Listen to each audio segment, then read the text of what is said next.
The courtroom was still.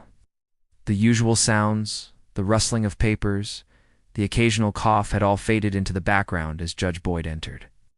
His presence alone commanded attention, but it was his reputation that held the room in an almost eerie silence. Judge Boyd had been on the bench for over 30 years, and his name was known not just in legal circles but in the streets as well. His decisions were feared, his words law. It wasn't just that he was a man of the law, he was a symbol of unwavering justice. The kind of justice that didn't bow to plea deals, empty apologies, or flashy defense attorneys. If you were guilty, you paid. If you disrespected the court, you would regret it. Simple as that. Today, the case before him was typical. Well, typical for his courtroom. A young man, barely 20, stood in the dock. He had a look of cockiness in his eyes, a smirk playing. On his lips, as if he were too good for this place, as if he didn't belong here. His name was Kyle Matthews, and by all accounts, he had built a reputation on being an arrogant troublemaker. He had been caught on surveillance cameras assaulting a police officer, resisting arrest, and generally causing chaos in a public place. But it wasn't the charges that set the tone for this moment, it was his complete and utter disregard for authority. Kyle's attitude had been evident the moment he walked into the courtroom. He hadn't even bothered to remove his sunglasses as he made his way to the defendant's seat. A few snickers followed his entrance in an attempt to lighten the tension, perhaps, but none of them had any effect. The air in the room was thick with anticipation, as everyone knew this case was more than just a legal matter. It was about respect. Respect for the law, respect for the courtroom, and respect for those who fought every day to maintain order. Kyle's smirk never faltered as he was sworn in. He acted as if he were in a bar, not a courtroom. As his attorneys spoke on his behalf, making excuses about his background, his upbringing, and his stressful circumstances, Judge Boyd listened with a cold, unwavering expression. He had heard these excuses before, and he had no patience for them. When it was time for the judge to speak, the room fell silent. "Mr. Matthews," Judge Boyd began, his voice calm but carrying the weight of years of experience. "You stand before me today accused of assaulting a police officer, resisting arrest, and making a mockery of this courtroom." Kyle shifted in his seat, glancing around the room with that same arrogant smirk. He had no respect for the gravity of the situation, no respect for the man sitting on the bench, or for the law itself. Judge Boyd didn't waste a second. "Let me make something clear to you," he continued, his voice growing stronger with every word. "I am not interested in your excuses. I don't care where you grew up or what you think you've been through. What I care about is the law. The law is simple. You assaulted an officer of the law. You resisted arrest. And then, to top it all off, you disrespected this court. You think you can walk in here, act like the world owes you something, and charm your way out of this? Not today." Kyle's smirk faded slightly, but he remained defiant. His lips parted, probably ready to throw out some half-baked line about how he was misunderstood or how he didn't mean to hurt anyone. But Judge Boyd cut him off with a single sharp gesture of his hand. "Save it," Boyd said. "You don't get to speak now. You had your chance. And every word you said only proved one thing. You think you're above it all? But you're not. You are a man who thought he could outsmart the system. I'm here to tell you that you can't." The room held its breath as Judge Boyd stood up from his seat and walked slowly to the front of the courtroom.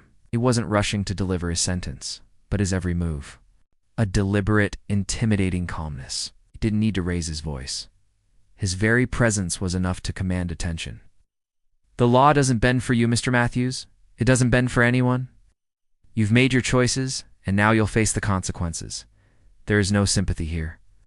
There is only the law, and it is blind to arrogance, to pride, and to your sense of entitlement." Kyle now appeared nervous, though he tried to mask it with a shrug. His defiance had cracked, even if only a little. But it was too late. He had already made his choice, and now Judge Boyd was going to make his. "You think you're tough, Mr. Matthews?" Judge Boyd asked, locking eyes with the young man. "You think because you can raise your fists and make a scene that the world will bow to you? The world doesn't care how tough you are. The world only cares about what you've done.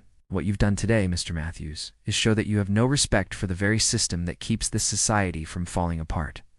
There was a pause, a moment where Judge Boyd let his words sink in.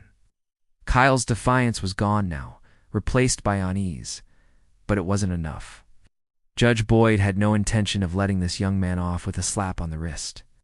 "You've insulted the law, you've insulted this court, and you've insulted everyone who works to uphold the peace in this country," Judge Boyd continued, his voice growing darker with each word. "And for that, you will face the consequences." The courtroom remained quiet as Judge Boyd sat back down. His gavel hit the desk with a resounding crack, and the decision was final. Kyle had pushed too far, and now he would pay the price. The tension in the courtroom was unbearable. Kyle Matthews had barely had a moment to process what Judge Boyd had said when the weight of the situation truly began to hit him.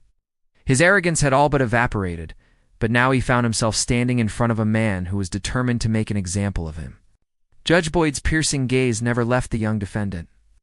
There was a moment of silence as he flipped through the case files before looking up again, his eyes steady and unwavering. The room held its breath in anticipation. The air felt charged as if the entire courtroom was waiting for the gavel to fall. Judge Boyd's next words were like a cold slap to the face, delivered with the kind of precision that only years of experience could bring. "You thought you could walk in here and manipulate your way out of responsibility, Mr. Matthews. That you could play games, charm your way out of the consequences. But that's not how this works in my courtroom." Kyle's jaw tightened as he shifted on his feet. His mind raced, trying to figure out how he could turn this around, how he could appeal to the judge's better nature.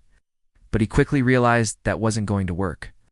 Judge Boyd was a man of principles, a man who valued order and respect over any sob story or attempt at manipulation. The smirk that had once been his armor was now long gone, replaced by a sense of dread.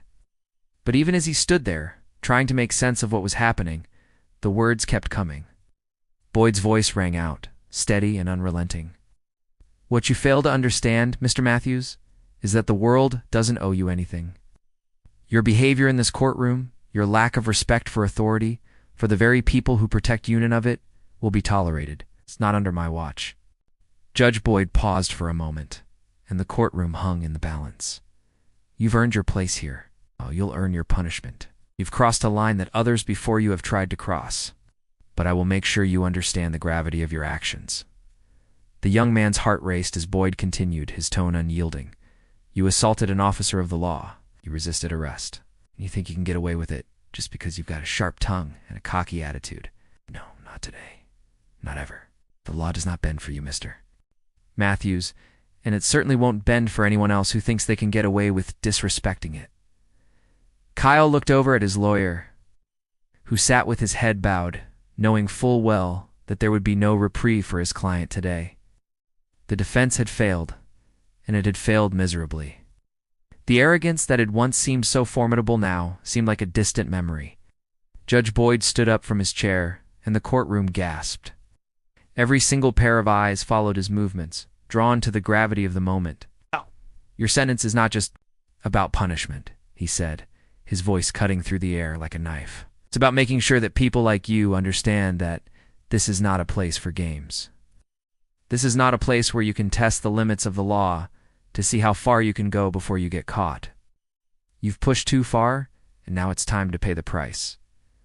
There was a slight tremor in Kyle's hands as he clenched his fists, trying to hold on to some semblance of control, but it was too late. The gavel was coming down, and there was no stopping it now. "I sentence you to 10 years in prison," Judge Boyd announced, his voice as cold as ice. "No parole for 5. You will serve your time, and you will learn. It's the last thing you do, that there are consequences for actions like yours." Kyle's face drained of color as the words sank in. The weight of the sentence hit him like a freight train, and for the first time, he realized that he had pushed too far. There was no turning back now. He had tested the limits, had believed that his defiance would get him somewhere, but instead he was left with the harsh reality that Judge Boyd wasn't the kind of man who would let anyone off easiest, especially not someone like him. The courtroom was still, save for the sound of Kyle's feet shuffling as the bailiffs moved to escort him away. He was no longer the confident, cocky young man who had swaggered in. Now he was a convicted man, facing a harsh reality of 10 years behind bars. As the bailiffs led Kyle away, Judge Boyd remained seated, his eyes locked on the door as it swung closed. He didn't feel satisfaction from the punishment, nor did he feel any empathy. His job wasn't to feel, it was to enforce the law. As the courtroom emptied, the whispers started. Spectators, some of whom had witnessed many trials and judgments, knew what they had just seen was something different. They had witnessed Judge Boyd's justice, a justice that was swift, uncompromising, and final. It was a moment that would be talked about for years to come, a lesson for anyone who thought they could challenge the system. Judge Boyd wasn't just a judge. He was the embodiment of the law's might, and anyone who thought they could outwit or outsmart it would soon realize they were wrong. As the gavel came down and the courtroom cleared, one thing was certain: Judge Boyd's savage moments were not to be taken lightly.